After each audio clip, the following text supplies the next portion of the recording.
భూకంపాల జోన్లో లేదని అధికారులు తెలిపారు.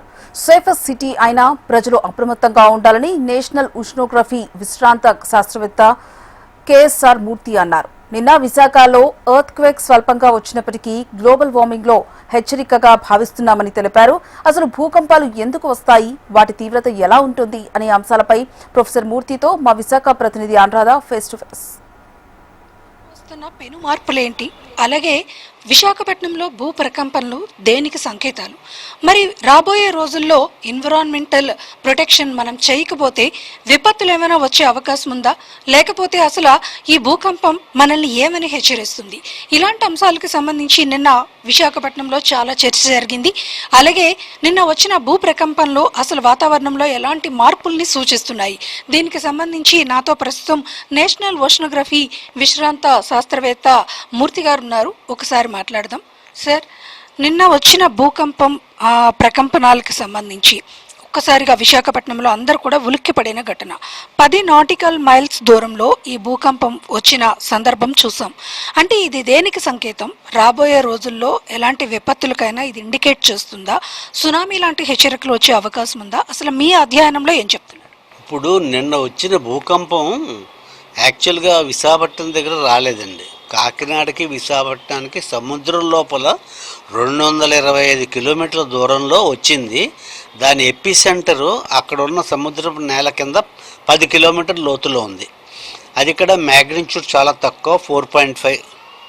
ఈ రకమైన మైనర్ భూకంపాలు మన సౌత్ ఇండియన్ షీల్డ్ అంటే ఆంధ్ర, కర్ణాటక, కేరళ, ఈ తెలంగాణ ప్రాంతాల్లో ఈ రకమైన మైనర్ భూకంపాలు వస్తుంటాయి. మనది బేసికల్గా ఇప్పుడు ఎలా ఉందంటే, ఒకప్పుడు అయితే జోన్ 1 మన భూకంపాలని జోన్ల కింద డివైడ్ చేశారు. Zone 1, zone 2, zone 3, zone 4, zone 5. ఇప్పుడు జోన్ 6 కూడా ఇంట్రడ్యూస్ చేశారంటే భయంకరమైన భూకంపాలు వచ్చాయి. జోన్ 1 తీసేశారు. జోన్ 1 తీసేశారంటే అర్థం ఏంటి?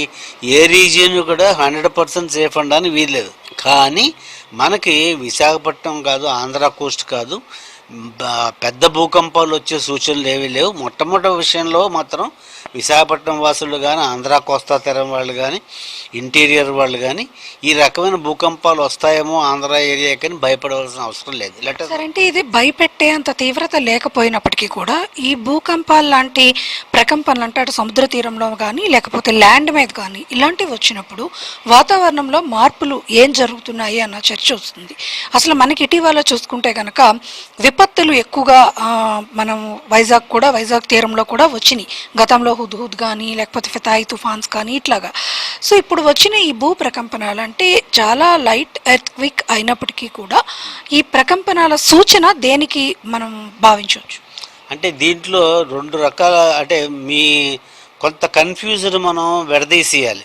వాతావరణం, సముద్ర వాతావరణం, సముద్ర అలలు, తుఫాన్లు, తర్వాత అవన్నీ వేరు, భూకంపాలు వేరు. భూకంపాలకి సముద్ర వాతావరణానికి కానీ తుఫాన్లకు కానీ సంబంధం లేదు. ఒక్కచోటే సంబంధం ఉంటుంది.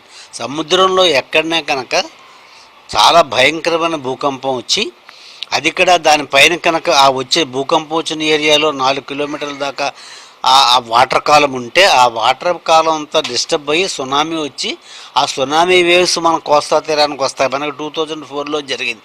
అంతేగాని మామూలుగా వచ్చే ఈ భూకంపాలు భూమి లోపల వస్తాయి, కానీ వాటి మూలన సముద్ర వాతావరణంకి దానికి సంబంధం లేదు. సముద్ర వాతావరణం ఎఫెక్ట్ అవుతుంది.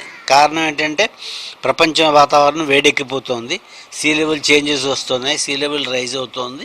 ఆ సీ లెవెల్ రైజ్ వలన కోస్తా తీరం అంతా కుచించిపోతుంది, సముద్రం భూమిని ఆక్యుపై చేసేస్తుంది.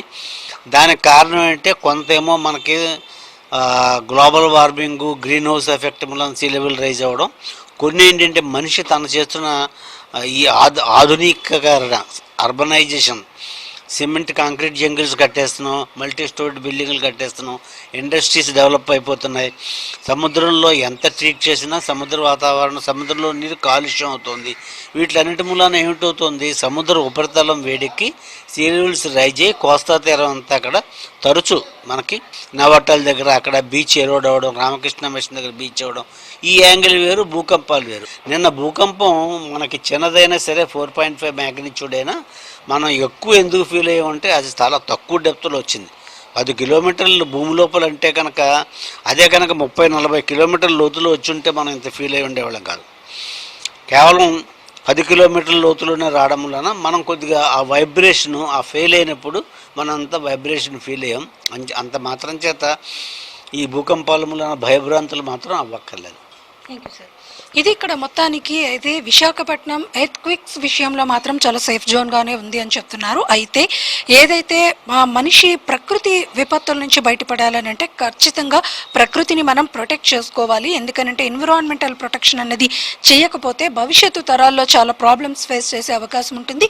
అయితే సునామీ లాంటి హెచ్చరికలు ఇక్కడ ఈ తీర ప్రాంతాల్లో ఉండవు. కానీ గతంలో 2004లో విశాఖపట్నం తీర ప్రాంతంకి కూడా ఆ సునామీ ఎఫెక్ట్ అన్నది తగిలింది. కాబట్టి ఒకసారి ప్రజలు కొంత కంగారు పడ్డారు. కానీ అలాంటి అవసరం అయితే మాత్రం లేదు. అది వేరు ఇది వేరు అయినప్పటికీ కూడా ఇలాంటి ప్రకృతి ఇస్తున్న సూచనల్ని ఖచ్చితంగా ప్రజలు తీసుకోవాలి.